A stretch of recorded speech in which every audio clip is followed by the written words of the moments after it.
Mister ஜோயல்னு ஒருத்தர் என்கிட்ட வந்து யோட்டா பற்றி பேசுங்க யோட்டா பற்றி பேசுங்க நான் நருட்டோ சீரிஸ் ஆரம்பிச்சதுலேருந்து கேட்டுகிட்டே இருக்காரு. நான் அது யாருன்னு எனக்கு ஸ்ட்ரைக்கே ஆகலை ப்ரோ அப்படின்னு சொல்லி கேட்டேன் யாருன்ட்டு. அவர் அந்த கேரக்டர் யாருன்னு சொன்னார். அதுக்கப்புறம் நானும் போய் செக் பண்ணி பார்த்தேன். அதுக்கப்புறம் தான் எனக்கு ஸ்ட்ரைக் ஆச்சு, இந்த கேரக்டர் பற்றி எவ்வளோ நாள் சொல்லிட்டு இருக்காரு அப்படின்ட்டு. நருட்டோ சீரிஸ்லேயே ரொம்ப தனிமையான, அதே சமயம் பார்க்குறவங்க அழ வைக்கிற ஒரு குட்டி கேரக்டர் தான் யோட்டா. லிட்ரலி அவன் ஒரு சாதாரண பையன் கிடையாது. அவனோட உணர்ச்சிகள் தான் அவனை சுற்றி இருக்க வானிலையே முடிவு பண்ணும். அவன் அழுதா மழை பெய்யும், அவன் சிரிச்சா பனி கொட்டும், அவன் கோவப்பட்டானா மின்னல் அடிக்கும். பார்க்கறதுக்கு ரொம்ப பலவீனமான பையன் மாதிரி தான் தெரியுவான். சின்ன வயசுல இந்த பவர்ஸ்லாம் இருக்கிறதுனால எல்லாருமே பார்த்து இவனை ஒரு சாபம் மாதிரி துரத்த ஆரம்பிச்சிட்டாங்க. அதுக்கப்புறம் சின்ன வயசுலேயே அவன் இறந்தும் போயிட்டான். ஆனா உரோச்சிமாரோட ரீஅனிமேஷன் ஜூட்ஸு மூலமா திரும்ப உயிரோட வரும்போது கோனா கிராமத்தில் அப்போ இருந்த சின்ன வாண்டுங்க நருட்டோ, ஷிக்கமாரு, கீபா, ஈனோ, சாக்குரா இவங்க கூட ஒரு நல்ல நண்பனா மாறுறான். அப்பதான் இந்த யோட்டான்ற பையன் தன்னோட வாழ்க்கையிலே முதல் தடவை நிஜமான சந்தோஷத்தை பார்க்குறான். ஆனா விதி ரொம்ப கொடூரமானது.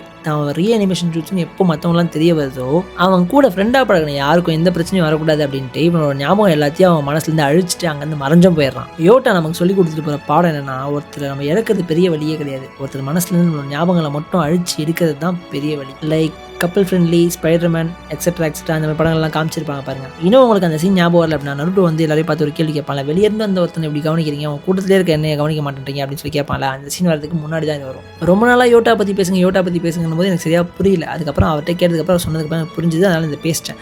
வேறு யாராச்சும் பற்றி பேசணும் அப்படின்னா நீங்கள் கமெண்ட்ஸ் சொல்லுங்கள், டிஎம் பண்ணுங்கள். சப்போஸ் எனக்கு யாராவது தெரியல அப்படின்னா அதை கேட்டு தெரிஞ்சுக்கிறேன். ஒரு கேரக்டர் நான் பேசணும் அப்படின்னா அந்த கேரக்டர் நான் ஏன் பேசணும் அப்படின்றத நீங்கள் மென்ஷன் பண்ணிங்க அப்படின்னா உங்கள் பேரை சொல்லி அதை நான் இவங்க தான் பேசுனாங்க அப்படின்றதையும் சொல்கிறேன். வேறு யாராச்சும் பற்றி பேசணும் அப்படின்னா நான் சொன்னதை பண்ணுங்கள். தேங்க்ஸ் ஃபார் வாட்சிங் திஸ் வீடியோ.